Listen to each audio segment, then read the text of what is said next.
미국 두큐 대학의 신학과 교수인 스탠리 하우어스에겐 심한 조울증을 앓는 아내가 있었습니다. 이로 인해 그는 늘 고통과 씨름해야만 했습니다. 아내가 세상을 떠난 뒤 사람들은 어떻게 그런 고통을 견디며 살았느냐 물었습니다. 그때 그는 이렇게 대답했습니다. 사람들은 제가 고통에 대한 어떤 해답을 갖고 있으리라 짐작합니다. 그러나 저는 전혀 알지 못합니다. 제가 신학자로 살면서 배운 것이 있다면 고통의 원인이나 해결에 대한 답을 구하려 하지 말아야 한다는 것입니다. 그리스도인은 해답 없이도 고통을 살아내는 사람입니다. 해답을 모른 채 주어진 삶을 살아내는 것이 바로 믿음입니다. 여러분, 역사의 주인공이신 하나님은 공의로우신 분이시지만 때론 현실에서 하나님의 공의가 실현되지 않는 것처럼 보일 때가 있습니다. 누군가는 나쁜 일만 하고도 떵떵거리고 사는 사람이 있는 반면에 누구는 법 없이도 살 만큼 깨끗하고 올바르게 살았는데 그에게는 늘 어려움과 역경이 삶을 어렵게 하는 경우가 있는 것입니다. 이렇게 이해할 수 없는 현실의 모순 가운데 우리는 우리에게 주어진 고난의 문제를 어떻게 바라보아야 합니까?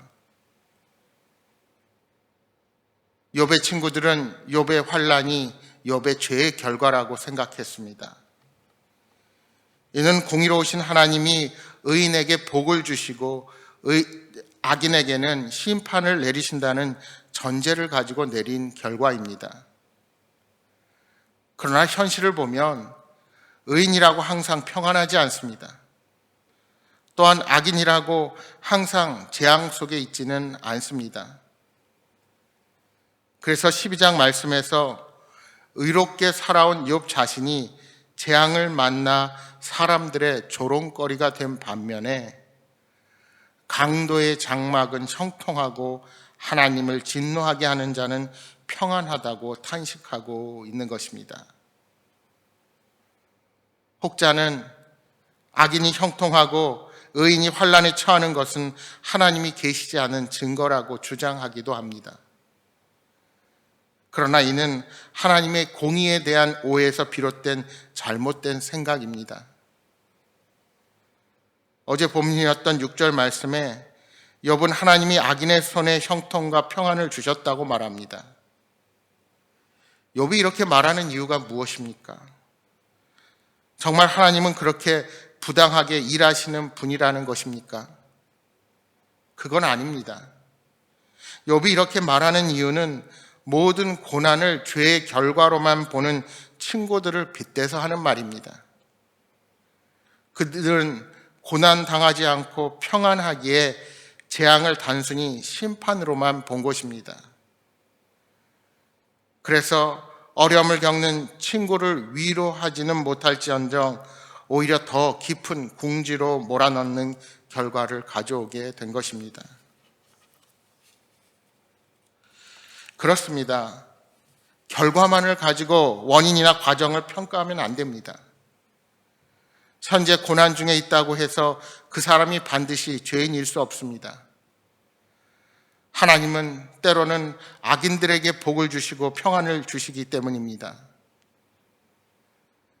다윗은 시편 37편 말씀에서 악을 행하는 자들이 형통한 것을 불평하거나 시기하지 말라고 말씀합니다.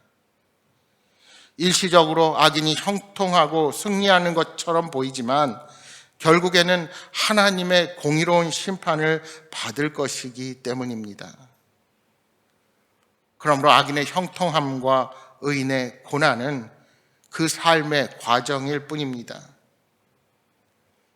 이는 욥의 경우도 마찬가지입니다.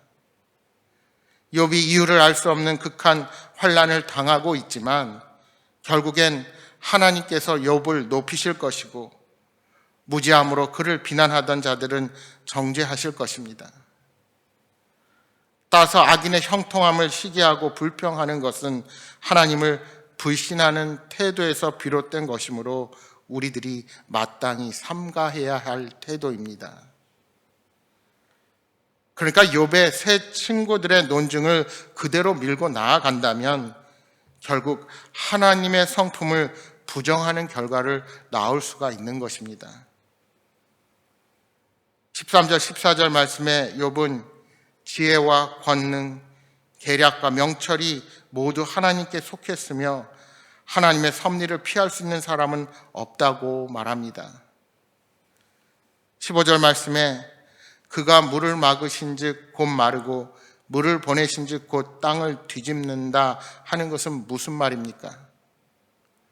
만물의 움직임이 하나님의 뜻대로 이루어진다는 것입니다. 능력과 지혜가 하나님께 있고 속은 자와 속이는 자도 다 하나님께 속했다고 말씀합니다. 이 말은 악인도 하나님께 속했고 속은 어리석은 자도 모두 하나님께 속해 있다는 것입니다. 그러므로 하나님이 악과 어리석음까지도 다 주관하신다는 결론입니다. 결국 모든 것이 하나님의 것이라는 단순한 논리로 주장을 펼쳐 나아가다 보면 우리 인간의 논리나 추론이라는 것이 그 자체가 한계를 지닐 수밖에 없다는 것을 깨닫게 됩니다. 그러면 인간의 문제가 무엇입니까? 이렇게 인간은 하나님께 속한 진리를 다 아는 양 생각하고 어리석게 살아가는 것입니다. 우리는 가르치기를 좋아하고 훈계하기를 좋아하지만 하나님의 진리를 알아가면 알아갈수록 자신의 무지를 더 깊이 아는 것이 진정 하나님 앞에 선 인간의 참 모습인 것입니다. 그래서 하나님의 말씀을 묵상하면 묵상할수록 우리는 주님 앞에 겸손함으로 설 수밖에 없는 것입니다. 욥의 친구들은 죄로 인해 욥에게 재앙이 임했다고 주장했지만 욥은 세상에는 앞뒤가 맞지 않는 일들이 얼마든지 일어날 수 있다는 사실을 오늘 본문 17절 이하 말씀에서 나열하기 시작합니다.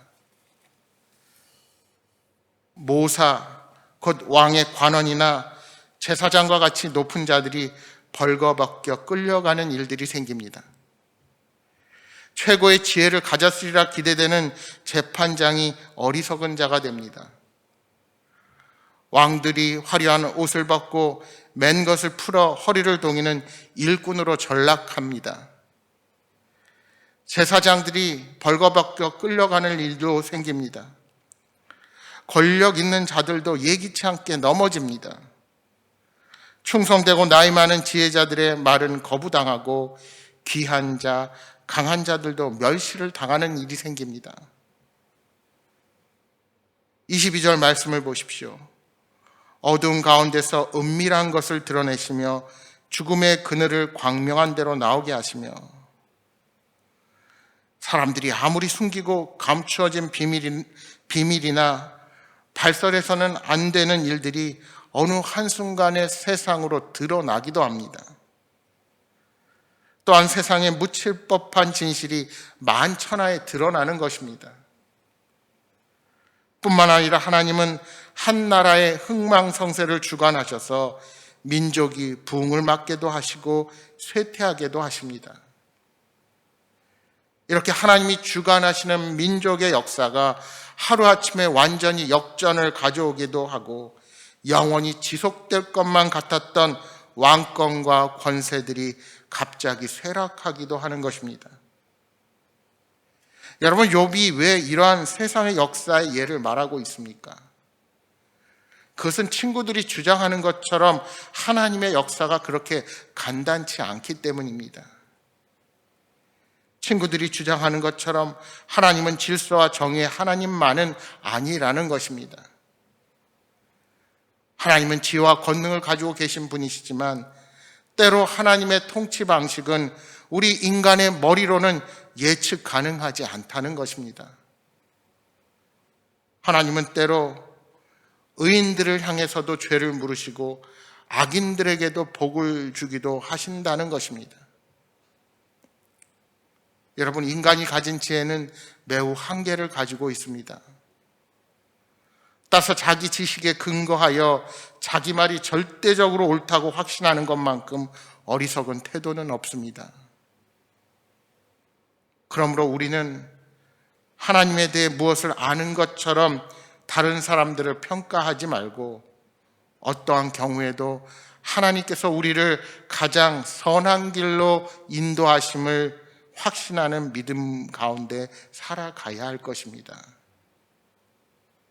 사랑하는 여러분, 이 한 주도 그 주님을 신뢰하면서 언제나 주님과 동행하는 복된 삶을 살아가시기를 주님의 이름으로 축복합니다.